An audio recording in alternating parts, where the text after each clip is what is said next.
Hey there. So, guess what? I saw another questionable and bizarre license plate. So, let's reflect our memories. Let's look back a little bit. A few months ago to a few weeks ago, I saw a license plate that said Satan and another one that said Fallen Angels. This one said Higgs, Higs, and then 911. Higgs.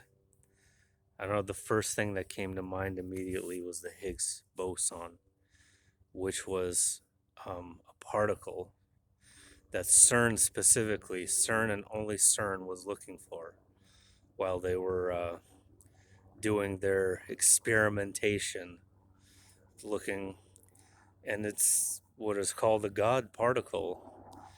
So the fact that those two, that number and that word were together, kind of weirded me out. And I'm like, okay,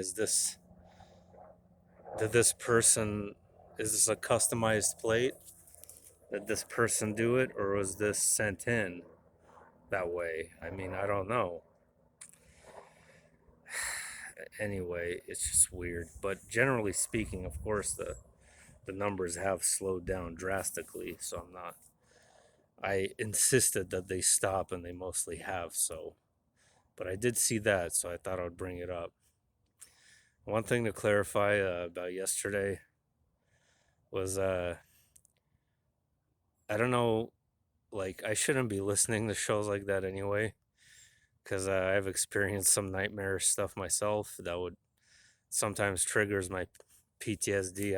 I'm not officially diagnosed with it, but I do get anxiety attacks and things like that when I think about some of that stuff, because I've seen some things up close and personal that are really nightmarish. So I shouldn't be listening to stuff like that either way. So of course it would make me depressed. It's not, and it's in no way, shape, or form a morbid fascination. I'm trying to dig deeper. What I do is that I listen. I listen to stories about people. I'm really interested and curious about people and different lives, and I like biographies. And I'm interested in the lives people led, and that includes psychopaths, of course, because they're fascinating. I mean, they're terrifying. But people who do things like that, who are cult leaders, who manipulate and control people, they've always, I can't figure out like the parasite mind behind their mentality. So I would listen to these podcasts in order to try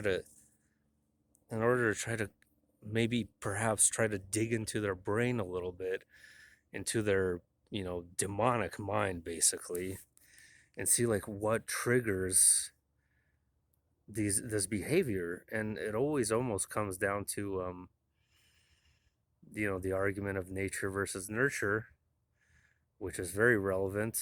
Of course, has a lot to do with the upbringing. Um, that has a huge influence. So the individual himself cannot be blamed exclusively, while the parental figures are just as responsible in many cases for raising a monster, if they themselves were monsters. So it's a generational thing in some cases. And in this particular case about this person in Mexico, he grew up with a family in Mexico that were basically like practitioners of like a voodoo like cult. So he was already watching sacrifices made as a child. So what else can you expect when you grow up? So that's the thing. That's the thing that bothers me and fascinates me about this stuff is it's not it's not just the person, it's the community that should be responsible. So that's all there is to it.